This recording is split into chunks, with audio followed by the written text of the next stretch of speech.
you're at the Pacers, so that was your hometown team, but this is kind of your second home. How was it coming back to Michigan? Very unique. You know, I put myself. A lot of people don't get to have these type of opportunities where they play at home. I played in Indiana, and then now coming back to where I played college basketball is just something special. You know, so I'm embracing the moment every game, every opportunity. Off the court, I have a lot of friends and family and alumni that I still keep in touch with. So it's really been a unique opportunity for me.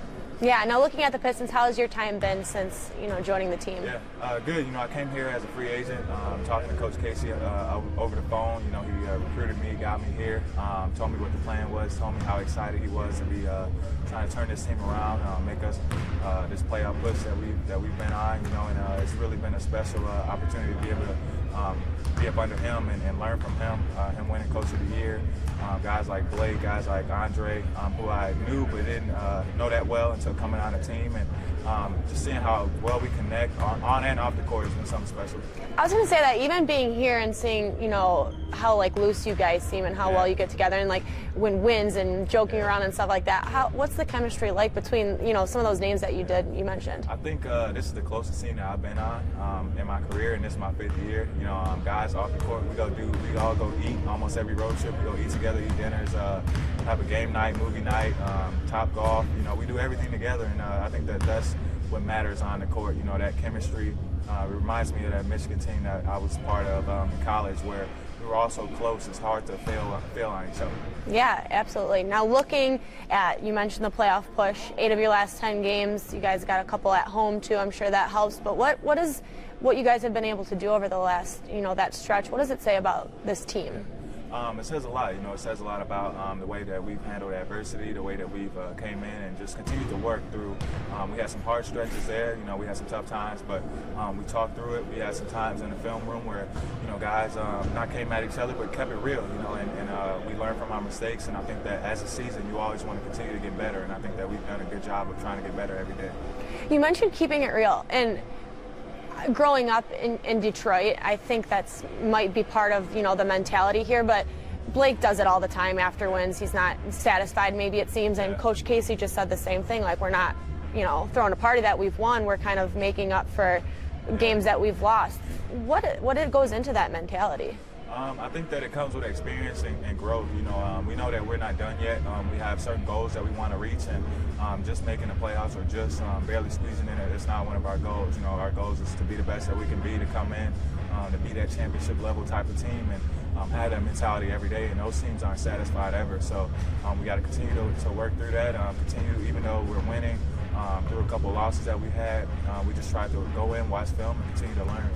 Now, looking at your career, a couple years under your belt now, 2 years at Michigan and coming into the NBA, what was the hardest transition for you, or maybe even the years that you've been here? How have you changed? Yeah, I think that just you spend so much time in school and other parts, and then when I got here, it was just focused on basketball, and it allowed me to help grow my game. It allowed me to learn so much on and off the court. But I think one of the biggest things is time management. In college, like I said, you have so many things to do, but now in the NBA, when we're done with practice, what do you do with the rest of your time? And that was, as a rookie coming in, I didn't necessarily get it, or I didn't know, and now it's, when we get done at practice about 2 o'clock, come back at night around 8 and get up some shots, make sure I'm eating the right way. We travel so much, it might be easy to get off track with your eating. So I think just staying disciplined in all the little areas make us pros. Yeah, do you think Michigan basketball, you were there for 2 years, the culture seems so strong there, and the guys that come out of the program, do you think that Michigan basketball prepares you for the NBA? Yeah, I think so. By the time, I just remember my mom leaving me in the dorms, and it was like, all right, now you got to go catch the bus, you got to be on time, you get your schedule every day. So I think that they do a good job of preparing us. I think that it's just until you get here, you really don't know what it's like, and for me, I was the 40th pick, so working through the second round things and just always having a chip on my shoulder is what I've had to instill in myself, and that's what kept me in the league. Yeah, you grow kind of quick as college athletes, huh? how Michigan prepared you, a big part of that is Coach Beilein. What can you say about him as a coach? Yeah, a lot of great things. He teaches, everybody sees what he does on the court, but off the court as well. I mean, coming into the league, I was coming out of Michigan, I was 19, 20 years old, and he, coming in, we're all 18, 19 years old, and coming in, we don't really know too much about the game of basketball, or about life, and he's taught us about both, about basketball, specifically how to back cut, how to read, how to watch film, and how to understand the game, and that's a lot of little things that he puts into his job that makes us great. How fun is this part of the year for college basketball? It's always the best part of the year, the most fun part of the year. I know all the guys are amped up. I just went to the Michigan State game at U of M about a week ago.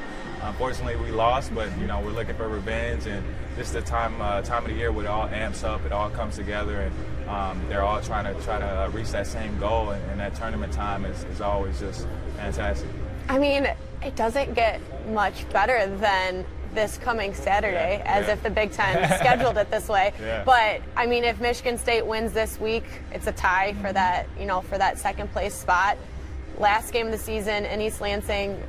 For you, for someone who's been through that, what is that like? Yeah, it's crazy. That atmosphere. It's really, you can't describe it until you're out there. You get the chills on the court. You got Michigan State fans behind you yelling, saying your mom's name, your sister's name, your dog's name. They know everything about your life, and it's just looking back. It's so much fun. There's so much competitiveness out there, so much spirit. And I tell people all the time, college it changes once you get to the NBA. We still have fans, we still have a lot of people supporting us and rooting us, but it's nothing like those college days where you got guys that you see at the frat house down the street cheering you on and going crazy in the background, and like I said, knowing everything about the opponent's family, friends, and just yelling stuff and having fun. Yeah, and I think it's kind of cool too. Obviously, the regular season is its own title, and it's a huge deal. And then there's the Big Ten tournament title as well, which helps you in the national tournament. You were obviously played in the Big Ten tournament. Wisco and Michigan State, I believe, knocked you out, correct? But what's the importance of that Big Ten tournament for a team like Michigan, who, it's Saturday, you don't know what's going to happen, and then of course that seed is important for the national tournament too. I think that it's almost a good warm up for that March Madness coming up, for that, and always for the teams that are on the bubble, or they should, really want to win and come in and compete. But I think that it's a test, and also a reminder to the league, who's the best in there, and you should want to go out competing. And that's what we tried to do. No matter our goal, we might have already had made the tournament, but our goal is always to go out and compete and have fun and prove to those guys in our league that we were the best. Yeah, and looking at what Coach Beilein has done with Michigan basketball, you were a big part of it. I believe he record-breaking wins for him last year for his coaching time at Michigan. But to be a part of it and to see Michigan grow just on a national scale, how is it to be an alumni and be someone who did help the program rise? It means a lot, because before I came in, I was looking at Trey Burke and Tim Hardaway, and I got a chance to play with those guys on their way out. And then we left, and then the cycle just continues, and we try to keep in touch and contact with Coach B and the guys that are there, and just rooting them on and cheering them on. We've seen so many years of like UNC and Duke and those teams, and Michigan wants to be one of those teams that's always talked about and that's always continuing to get better, or always in those standings at the end of the year. I think that we've done a good job of that, the past 10 years, and we want to continue it. Now, getting a little personal here. I read an article for your love for gardening. Oh, yeah. Tell me about this. I loved it. Yeah. So my grandma, she used to have a garden growing up. I'm from Indiana. And, when I got old enough, she started telling me, it's your turn. You go in the garden, you go do that stuff.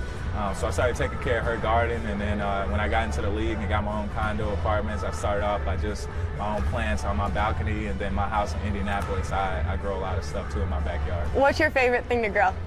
Probably strawberries. I love strawberries, but people don't know strawberries grow like weeds. So strawberries grow wild, and you just plant it, it grows on a vine, and as soon as they're red, no matter how big or small, you can eat them as soon as they turn red, and they just grow crazy. So that's one of my favorites to grow. Do you use your height and your NBA toughness to keep away squirrels and invaders. Oh yeah, you know, I gotta use my length. I gotta use, you know, everything that the God-given ability that's on the court to help me in the garden. Take care of your cucumbers while defending your strawberries.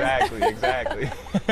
What's your favorite dish to make with homegrown plants? Yeah. Probably in the mornings. I like to. I got some oregano and some. What else do I have? I have some mint that in the summertime I'll make some tea or some lemonade, put some fresh mint in there, or I'll get my oregano and put it on my breakfast in the mornings, and different herbs spices that I'll put in my breakfast and my omelets in the mornings. That is awesome. Does it? I mean, you mentioned diet earlier, but has growing up like that impacted the way you eat now and take care of yourself? Definitely. And my dad, you know, him playing in the league, he always just instilled great nutrition and great, you know, just health when it comes to terms of eating the right way, you know. So I think that kind of, and my grandma, all of those things kind of just was instilled in me as a young kid. And now, because I didn't necessarily like vegetables or any of that growing up, but now that I am where I am, you know, my taste buds changed, and I love fruits and vegetables, and growing them is fun. Very cool. And when I saw that article, I was on your Twitter, and I saw in your bio and then on a lot of your tweets you write #overly dedicated. Yeah. Can you explain that? Yeah.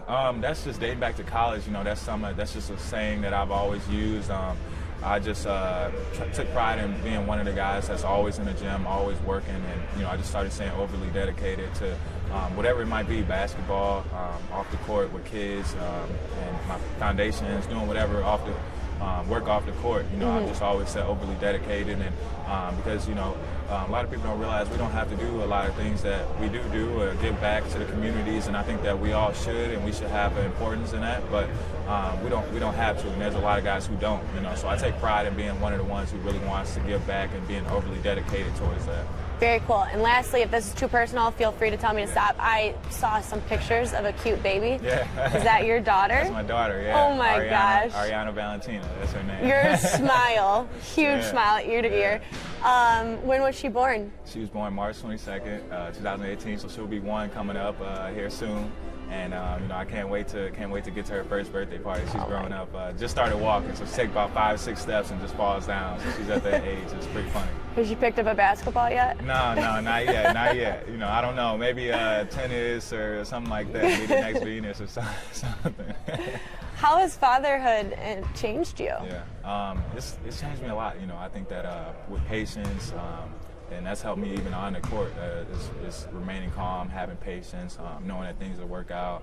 I think that just on the terms of just your love for something, seeing you know, your little one growing up, and she looks just like me, you know, so seeing her and me just strives me to go harder every day and to really do it for her. Well, that's what I was going to say when I saw that picture. I'm like, that's not a niece, or that's got to be his daughter. It looks identical to you. Do you think becoming a father and seeing the patience and all, you know, those things, do you think it's changed you as a basketball player? It has. You know, like I said, you just have one more person that you're out there going hard for, that you're out there really striving to get it done for her, and that's something I really take pride in. You know, and just when she comes to watch me play, she sees me on the big screen, and she loves watching me play even at home. You know, so she knows, and that's something cool, and a lot of memories. A lot of people don't get to say that their dad was a professional basketball player, so I just really keep that in the back of my mind and just count my blessings every day. Awesome. Fatherhood, vegetables, and basketball. What an interview. Stick to those three. Thank you so much. It was so Appreciate nice to meet you.